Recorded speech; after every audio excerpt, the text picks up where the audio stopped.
Well, where to start? What I thought I'd do is I thought I'd do a bit of a different video and a bit of a sort of it's kind of a behind the scenes, but it's more of what goes wrong and when it goes wrong and how quickly it can seriously get out of hand if you're not watching and you're not aware of what's going on around you. I don't normally show these kind of videos on the public side of the channel. I normally keep the side for the member side of the channel. So if you've seen that memberships are available and you want to see more videos like this, then click the join button below, and there's 3 different levels to choose from, and you'll get to see the fun side of it. You know, some of the outtakes, the bloopers, if you like, when things go wrong, and some behind the scenes, and obviously some little videos that I do specifically just for the member side of it. If you want to see those, or you want to see more of this type of video, then sign up there and just click on that join button, as I said, and you'll see all stuff like this. Now, over the past couple of days, I've been trying. I'm not sure when this is coming out. I don't know whether this will come out in between the two the Ranchero videos, or whether I'll put it out after I've getting the truck started. But I spent most of the day trying to get the truck started and filming that video. Obviously, I'm not going to give the game away. You'll have to watch the video to see how that one ended out, or that one ended up. But what I wanted to do was just run through a few of the things that went wrong, because a lot of other YouTube channels, mostly they don't show, certainly not the public side of the channel, they don't show the bits that go wrong. Sometimes they put them out as a special, and sometimes they just ignore them altogether and they don't show them. However, I like to show the things that don't work, the mistakes, the things you're trying, and you crack your knuckles, or you wrap your knuckles across a bit of cold hard steel, and graze your knuckles, cut them, whatever, and when little accidents like that happen. So I thought you might be interested in watching some of the stuff that's gone wrong over the last couple of days while I've been filming stuff with the Ranchero. Now, I was lucky to catch everything that you see on camera. It all happened while I was filming. The first thing that happened is this little clip here. I was using the phone as the camera, as I am now, and I had the phone set up on like sort of a mini tripod, selfie stick kind of thing, and it was just a little bit too windy for where it was, and the wind caught it and blew it over. I did manage to catch it though, as you'll see in this clip. So I'll walk away from it, make sure that all comes off.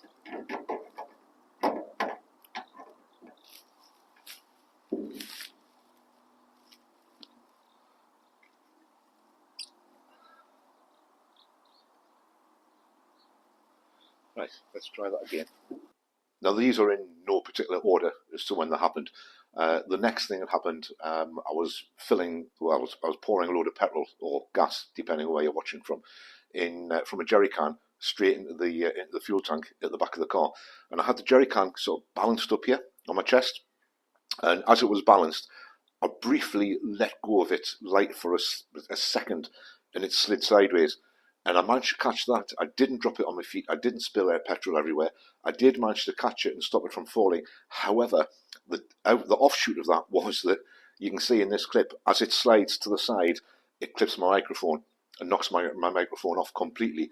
And I had no idea that it had done that. I didn't even register the fact that it had done that. So, of course, after that, for 3 or 4 clips that I did, that I was filming after that, I had no volume at all. I had no sound. So here's the incident that happened, and a couple of the clips after that had no volume on them, that doesn't seem to have no dialogue on them. Doesn't seem to make any sense as to why they're there at all.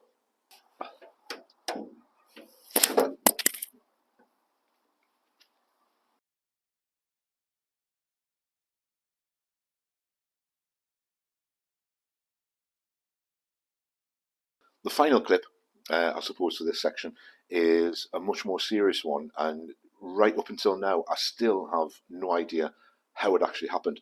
And you can actually pick up on it in the video of trying to start the Ranchero.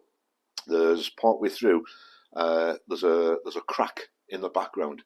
I don't know how to explain it. It's presumably it's like somebody stood behind us and they've clapped their hands the once. It's very audible. It's very loud in the video. I've checked the details and it's on there, so I'll highlight that in the video when that goes live. I'll put the clip in here so you can hear it as well. It's about partway through the video, partway through the clip rather. You can hear the big crack or the big clap. As I said in the video, as I say in the video clips coming up, you'll find out what my thoughts were as to what it was. But it just highlights how things can get totally out of control without you realizing it. This one could have been very dangerous, especially if I wasn't here at the time when I was, because it was something that was completely and totally out of my control. I wasn't even in the vicinity and hadn't been in the vicinity of the incident when it happened. But this was or is a major one. But I'll play those clips and I'll let you see those and see how that all panned out. It's a negative earth vehicle. So if the battery terminal on here touches that, we'll be okay. That'll be the one to worry about. And I think I'm configured so that this one will be okay, because me positive cable. I'm a little bit out of breath. You just never know what is going to happen. There's fun around here. It's never ending. Jesus, let me show you this. Now that in there, where all that water is, and obviously the water down there. Oh my God, that was a bit nasty and surprising. That was a fire. I don't know how, and I don't know why. I wasn't expecting that. Now, admittedly, normally, when something like that happens, and the fuse box went bang in the garage, I didn't have the camera switched on or in my hands at the time. And when my little mini Henry Hoover that I was using to clean the top of the workbench in the garage, when that blew up and started puffing smoke out the side of it like it was an exhaust pipe, I didn't have the camera in my hands then either, and I missed that. But one of the things that I didn't expect to get the chance to film was the side of my garage catching fire. Wow. I mean, admittedly, obviously, all you saw was the remnants of it. I know there's a lot of culture these days about, oh my God, look what's happened. Get the camera out quick, then sort it out. But when you turn around and you see the side of your garage on fire, right where the fence is, and the fence joins the garage to the house, it's panic stations. I mean, unfortunately, it took a little bit longer than I wanted it to, because I hadn't been in the garage so far this morning, and the gate was locked. So nobody's been in there. There was nobody in there. Nobody's been around. Nobody can actually get in to the back of the garden. I don't know what's caused it. I also don't know, because obviously I haven't looked at any of the video clips yet that I recorded, but it all seemed to start when I was over under the bonnet of the Ranchero, showing all of you guys the collapsed fuel filter. And just, it was somewhere between showing you the collapsed fuel filter and actually slotting the battery into place and explaining about the two battery terminals and how close they are to the metal bodywork and the radiator of the car, that I heard a little crack or a little tap in the background. Now, it sounded initially like a bird had flown over and dropped maybe a little pebble or a bit of a twig or something on the bonnet of either the Charger or the Cortina. But this time it was more of a crack, not so much metallic or a thud, more of a crack. But obviously I ignored it, and just as I was going to get the spanners out to tighten the battery up for the next segment in the video, I just happened to look around to see if I could find it, because I had to come in the house, and I thought, well, I'll move it, on my way in the house. And I could smell smoke. I could smell like a barbecue smell. So I don't know if somebody in the area is having a barbecue and there's been an errant cinder has blown through the air and landed out there. There was nothing out there, it's just a bunch of old plastic storage boxes, which obviously they'll now be going in the bin to get them out of the way and save creating the fire hazard. And obviously, as you saw in the clip of after I'd thrown the water on it, there's a tub of an old tub of Underseal. Now it's pretty much empty, there's not a lot in it, but there's enough in it, and obviously, as we all know, Underseal is flammable as well. And of course the weather won't be helping. It's that long since it rained. Everything's so dry now that the slightest little spark can set something off.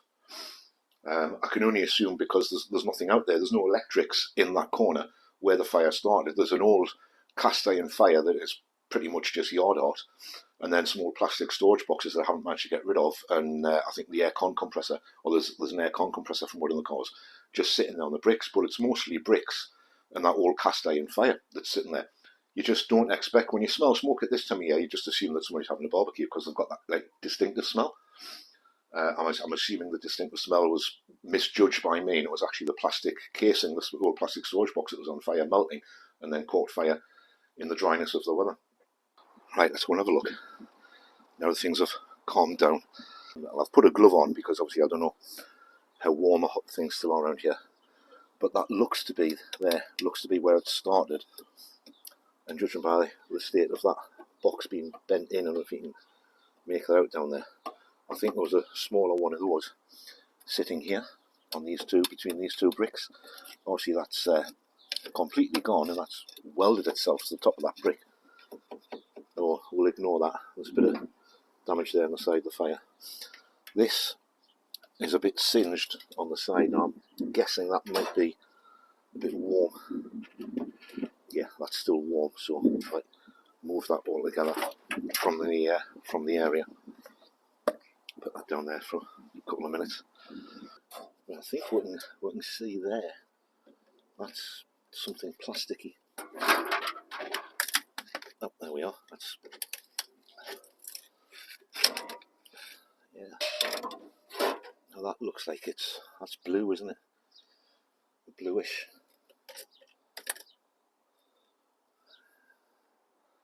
Yeah. So that's kind of the same shade as one of them. So that's obviously where it's where it started. Wow. Well, there's some entertainment value anyway. To be honest, I am very slightly gutted that I didn't manage to catch the entirety of it on video. As you saw there, pretty lucky escape, especially since I was actually at home at the time when it happened. But anyway, over and done with now. Disaster averted. Thankfully, having had another look at it, now everything's calmed down and cooled down a bit out there. It hasn't actually done any damage to the fence at all. What an exciting day though.